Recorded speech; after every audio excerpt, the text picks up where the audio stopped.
안녕하세요, 준뱃설탕입니다. 오늘은 제과 제빵 기능사 자격증 따기 제과 기능사의 시폰 케이크 품목을 만들어 볼 거예요. 시폰 케이크는 폭신폭신 구름 같은 식감이 특징인데요. 이런 식감은 스펀지 케이크와도 비슷하지만 만드는 방법이 달라요. 스펀지 케이크는 공리법 그리고 변리법이라는 방법을 사용해서 만들게 되는데 시폰 케이크는 특별하게도 시폰법이라는 방법을 사용해서 만들게 돼요. 이 시폰법은 달걀에 노른자와 흰자를 나누고 노른자에 재료를 순서대로 섞은 다음 머랭을 따로 올려서 머랭을 조금씩 나누어 섞는 방법인데요. 이때 머랭이 죽지 않게 섞는 것이 굉장히 중요해요. 이 시폰 케이크는 총 시험 시간이 1시간 40분인데 시험 시간이 굉장히 부족한 품목 중 하나예요. 그 이유는 굽는 데만 40분이 쓰이고 시폰 케이크를 구운 다음에 식히고 분리하는 과정이 굉장히 오래 걸리기 때문이에요. 그러니까 오늘 순뱃설탕과 함께 제과 기능사 시폰 케이크를 함께 연습해 보겠습니다. 본격적으로 만들기를 시작하기 전에 필기 기출문제를 풀어볼 텐데요. 문제를 같이 풀어볼까요? 1번 문제. 겨울철 굳어버린 버터크림의 농도를 조절하기 위한 첨가물은 1번 초콜릿, 2번 캐러멜 색소, 3번 분당, 4번 식용유. 과연 정답은 몇 번일까요? 1번 문제이기 때문에 어렵지 않은 가벼운 문제로 준비를 해보았는데요. 정답은 4번 식용유예요. 버터크림과 식용유는 같은 유지이기 때문에 굳은 버터크림에 식용유를 첨가하면 부드럽게 풀리는데요. 베이킹을 해보셨다면 아마 추측성으로 풀어볼 수도 있는 문제였어요. 다음으로 2번 문제를 풀어볼게요. 다음 중 고율 배합 제품의 굽기에 대한 설명으로 가장 적합한 것은 1번 낮은 온도에서 장시간 굽는다, 2번 낮은 온도에서 단시간 굽는다, 3번 높은 온도에서 장시간 굽는다, 4번 높은 온도에서 단시간 굽는다. 과연 어떤 방법이 옳은 방법일까요? 이런 문제는 고율 배합이 무엇인가 알면 정말 풀기 쉬운 문제인데요. 고율 배합이란 설탕이 밀가루보다 많고 수분이 설탕보다 많은 배합의 제품을 말해요. 여기서 수분은 우유가 될 수도 있고 달걀이 될 수도 있는데요. 예시로는 레이어 케이크나 초콜릿 케이크가 있어요. 그렇기 때문에 초콜릿 케이크를 어떤 방식으로 구웠나 잘 생각을 해보면 쉽게 풀 수 있는 문제인데요. 초콜릿 케이크는 다른 케이크보다 낮은 온도에서 장시간 굽는 것이 특징이에요. 그러니까 낮은 온도에서 장시간 굽는다. 1번이 정답이겠죠? 마지막으로 3번 문제. 빵과 같은 곡류식품의 변질에 관여하는 주 오염균은 1번 비브리오, 2번 곰팡이, 3번 대장균, 4번 살모넬라균. 과연 정답은 몇 번일까요? 오염균에 관한 문제이기 때문에 딱 봤을 때 문제가 어렵게 느껴지는데요. 생각을 해보면 정말 쉽게 풀 수 있는 문제예요. 빵을 샀는데 먹지 않고 한 곳에 오래 두면 빵에 뭐가 생길까요? 정답은 2번 곰팡이. 붉은 곰팡이와 누룩 곰팡이 등 이 곰팡이가 곡류의 변질의 주요 원인인데요. 비브리오균은 어패류에서 발생이 되고요. 대장균은 사람 또는 동물의 분변에 의한 오염에서 발생이 되고 마지막으로 살모넬라균은 익히지 않은 육류나 달걀에서 발생이 돼요. 이 문제는 빵을 생각하면 정말 쉽게 풀 수 있는 문제였어요. 이렇게 필기 기출문제를 3가지나 풀어보았는데요. 함께 푸니까 어렵지 않았죠? 막상 어렵게 보이는 문제이더라도 실생활에 대입을 해보면 어렵지 않게 풀 수 있어요. 그럼 재료를 준비해서 제과 기능사 시폰 케이크를 만들어 볼까요?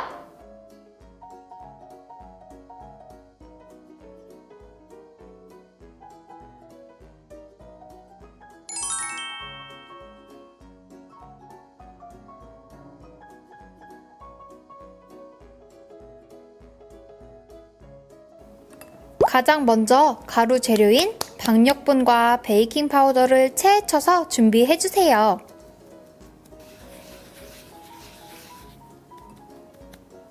이제 쉬폰을 굽기 위한 틀을 미리 준비하는데요. 쉬폰 틀에 분무기를 사용해서 물을 흠뻑 뿌리고 틀을 뒤집어 놓아서 물이 고이지 않도록 해주세요. 이때 오븐 예열도 함께 해주는데요. 윗불 180, 아랫불 170도의 온도로 예열을 해주세요. 달걀은 흰자와 노른자를 각각 분리해 줄 거예요. 큰 볼을 2개 준비해서 흰자와 노른자를 따로 놓아주세요. 특히 흰자가 있는 볼에는 노른자가 들어가지 않도록 주의해주세요. 가장 먼저 노른자 반죽부터 만들어 줄 건데요. 노른자는 거품기로 가볍게 섞어 알끈을 풀고 식용유를 넣어서 잘 섞어주세요. 식용유가 잘 섞이면 설탕 A와 소금을 넣고 거품기로 섞으면 설탕이 녹지 않아 사각사각한 상태가 되는데요. 이제 물을 넣어서 이 설탕을 녹여줍니다.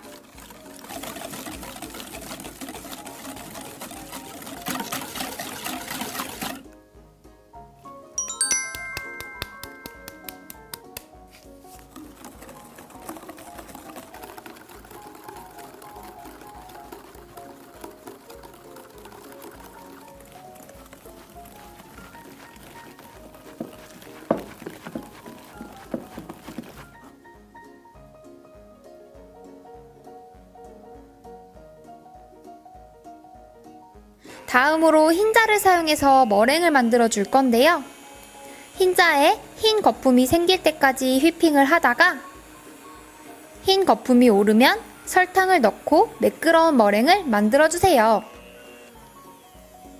머랭은 단단하면서도 끝이 약간 휘는 상태로 완성!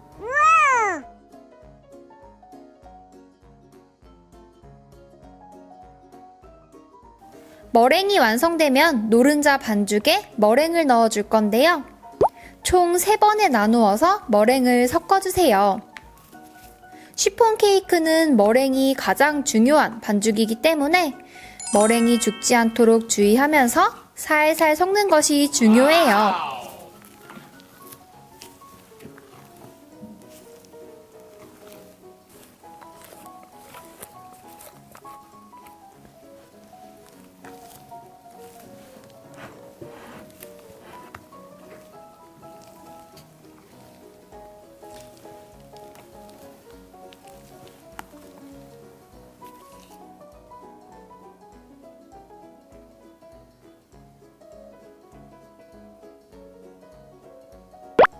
이렇게 완성된 반죽의 온도는 23도가 적절하답니다. 쉬폰 케이크 반죽은 비중을 재어야 하는데요. 물 100g이 딱 들어가는 용기에 반죽을 담았을 때 40g에서 50g이 되어야 해요. 이제 미리 물을 뿌려둔 쉬폰 틀에 반죽을 담아주세요. 틀 높이의 3-4cm 아래까지 반죽을 채우면 되고 시험을 볼 때는 총 4개의 쉬폰 케이크가 나와야 해요. 반죽 속에 있는 큰 기포를 제거하기 위해 긴 젓가락으로 휘휘 저어주세요. 이제 오븐에 구워줄 건데요. 윗불 180, 아랫불 170도의 온도에서 30분에서 40분간 구워줄게요. 반죽이 점점 부풀면서 노릇노릇하게 변하죠?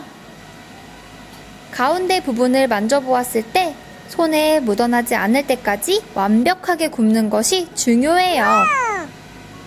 잘 익어서 봉긋하게 부푼 쉬폰 케이크를 식힐 때는 꼭 뒤집어서 식혀주어야 하는데요.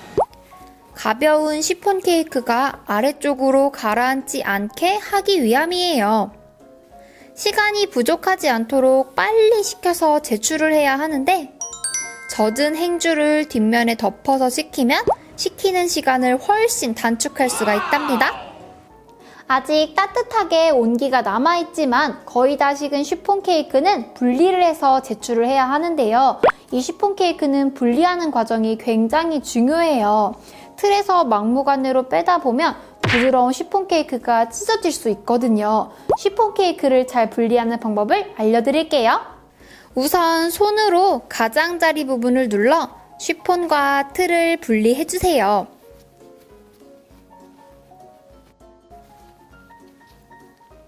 가운데 기둥 부분도 손으로 눌러서 분리를 하고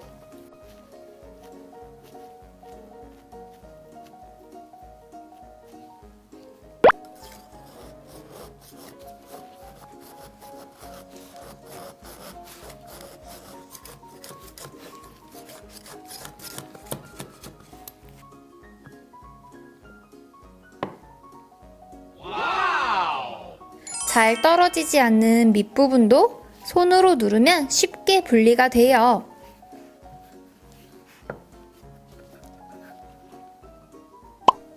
마지막으로 기둥 부분은 살살 돌려가며 분리하면 어렵지 않게 뗄 수 있답니다. 틀에서 분리한 시폰 케이크는 바닥면을 위로 가게 해서 예쁘게 제출하면 끝!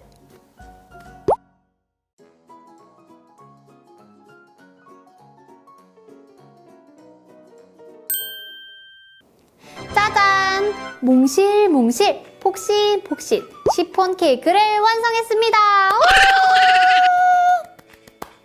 시폰 케이크는 시험장에서 총 4개를 제출하게 되는데요. 이 시폰 케이크를 만들 때 중요한 점 3가지를 짚고 넘어가 볼게요. 첫 번째, 시폰 틀에 미리 스프레이로 물을 듬뿍 뿌려서 엎어 놓기. 두 번째, 머랭을 섞을 때 머랭이 죽지 않도록 살살 섞어주기. 세 번째, 시폰 틀에서 케이크를 분리할 때 시폰이 찢어지지 않도록 주의하면서 분리하기. 이렇게 3가지 포인트를 잘 짚고 넘어가면 예쁜 시폰 케이크를 완성할 수가 있고요. 시폰 케이크는 시험 시간이 굉장히 부족한 품목이기 때문에 오늘 함께 연습한 것처럼 차근차근히 만들면 어렵지 않게 완성할 수 있을 거예요. 이렇게 완성한 시폰 케이크를 바로 먹지 않을 것이라면 보관법이 굉장히 중요한데요. 시폰 케이크는 비닐로 밀봉을 해서 냉동실에 보관을 했다가 사용할 때는 다시 실온에 꺼내서 해동을 한 다음에 사용하시면 돼요. 시폰 케이크는 그냥 잘라서 먹어도 맛있고 생크림을 조금 곁들여 먹어도 맛있고 생크림 케이크처럼 멋있게 아이싱을 해도 정말 좋은데요. 케이크를 예쁘게 완성해서 가족들이나 친구들에게 선물을 해보면 어떨까요? 오늘 이렇게 제과 기능사 시폰 케이크 품목을 함께 연습해 보았는데요. 오늘 영상도 재밌고 유익하셨나요? 순대설탕의 다음 영상도 기대 많이 해주시고요. 그럼 안녕!